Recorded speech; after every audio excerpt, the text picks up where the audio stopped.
आणि ज्या लोकांकडे 1500च्या या जुन्या नोटा आहेत ज्या चलनातनं बाद झाल्या त्यांचं करायचं काय हा मोठा प्रश्न आहे। मग लोकांनी काय केलं, त्या सगळ्या नोटा दानपेटीत टाकण्यात सुरुवात केली। परंतु आता याला आळा घालण्यासाठी मराठवाड्यातील मंदिरांच्या दानपेट्या सील करण्याचा निर्णय घेतला गेलाय।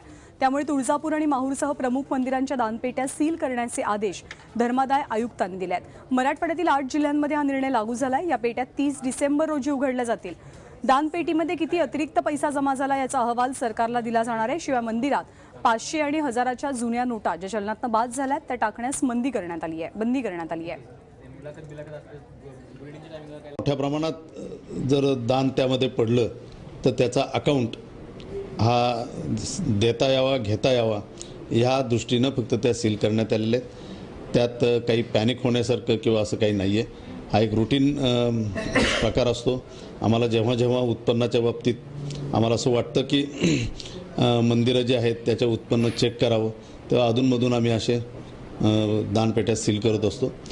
आत्ताची एकूण परिस्थिती बघता तसे खास आदेश काढण्यात आलेले आहेत।